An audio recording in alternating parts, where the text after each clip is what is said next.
नमस्कार दोस्तों, आपका स्वागत है। एरिक मेडहस नाम का लड़का जो बहुत ही कम उम्र में इस दुनिया से चला गया था और उसके जाने के बाद उसकी माँ एकदम दुख में डूब गई। और उसके बाद दोस्तों उसने एक ऑटोमेटिक राइटर की मदद से अपने बेटे के आत्मा के साथ संपर्क किया और अपने बेटे की आत्मा को उसने महत्वपूर्ण ऐसे सवाल पूछे और एरिक के सोल ने, उसके भी आत्मा ने बहुत ही अच्छे से उसका जवाब दिया।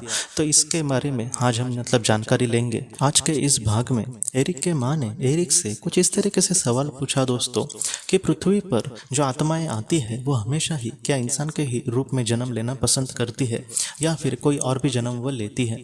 इसका जवाब एरिक ने कुछ इस तरीके से दिया है। उसने ये कहा है कि जब आत्मा का जन्म होता है तब उसको डायरेक्ट इंसान का जन्म नहीं मिलता, उसको बहुत सारी चीज़ें सीखनी पड़ती है। पृथ्वी आखिर किस तरीके से चलती है, यहाँ पर दिन रात कैसे होते हैं, यहाँ पर किस तरीके से अलग अलग मौसम है, यहाँ पर ज़िंदगी किस तरीके से जी जाती है। जैसे अगर हम आज जिंदा है तो हमें कुछ खाने के लिए चाहिए, हमें एक खाने के लिए ऊर्जा की ज़रूरत होती है और वो ऊर्जा हमारे शरीर के लिए बहुत ही ज़्यादा महत्वपूर्ण होती है। तो ऐसी जो चीज़ें होती है वो आत्मा तुरंत ऐसे नहीं सीखती, उसको पृथ्वी के तौर तरीके कहीं ना कहीं सीखने पड़ते हैं। तो इसलिए एरिक ये कहता है कि शुरुआत में उसको पत्थर वगैरह जिसमें बहुत ही ज़्यादा छोटी सी ऊर्जा होती है, ऐसे उसको बहुत बार जीवन लेने पड़ते हैं। धीरे धीरे घास फूस पेड़ के, बाद में धीरे धीरे जानवर के, इस तरीके से जीवन लेते लेते कहीं ना कहीं जानवर के जीवन की एक विशिष्ट एक कहीं ना कहीं प्रमाण उसका खत्म होने के बाद दोस्तों विशिष्ट समय के बाद जो उसके लिए उचित होता है, ऐसे में ही वो कहीं ना कहीं इंसान के रूप में फिर से पृथ्वी पर आती है। तो इस तरीके से जो आत्मा होती है तुरंत इंसान के रूप में पृथ्वी पर नहीं पैदा होती, उसके पहले उसको अलग अलग जीवन से, अलग अलग योनियों से गुजरना पड़ता है और उसके बाद ही कहीं ना कहीं वो पृथ्वी पर आती है।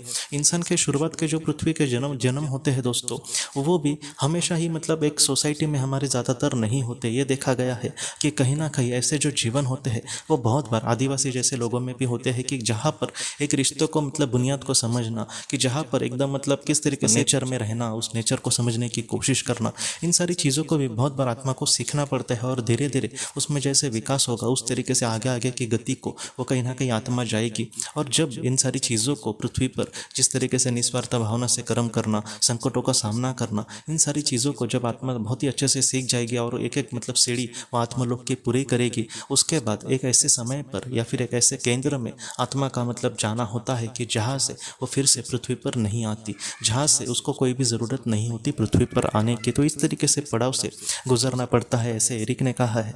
तो इन सारी चीज़ों से हम यही सीख सकते हैं दोस्तों कि हमारा ये कहीं ना कहीं एक सफ़र है। मैं बहुत लोगों को देखता हूँ कि वो लोग दूसरे पर उंगली उठाकर ऐसे भी बोलते हैं कि ये लोग कितने बुरे हैं फिर भी इन लोग मज़े में हैं। तो उनका वो सफ़र है दोस्तों। हो सकता है कि आज हमारे सामने दुख हो लेकिन हमारा थोड़ा सा ही सफ़र बाकी हो सकता है कि आज उन लोगों के सामने बहुत अच्छा सुख हो लेकिन उनका सफ़र जो है अभी ही शुरू हुआ हो सकता है कि उनको बहुत सारे हज़ारों साल भी लगे मोक्ष प्राप्त करने के लिए।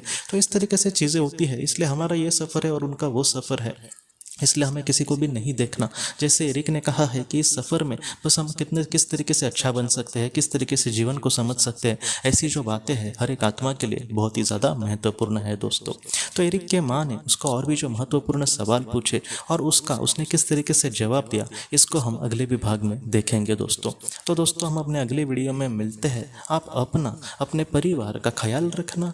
आपका बहुत बहुत धन्यवाद। अगर आपको पास्ट लाइफ रिग्रेशन या फिर हमारे अपनों के लिए ऑटोमेटिक राइटिंग करनी है तो आप इस व्हाट्सएप नंबर पर मैसेज कर सकते हैं। हम आपको किसी अच्छे थेरेपिस्ट के बारे में ज़रूर बताएंगे। आपका बहुत बहुत धन्यवाद।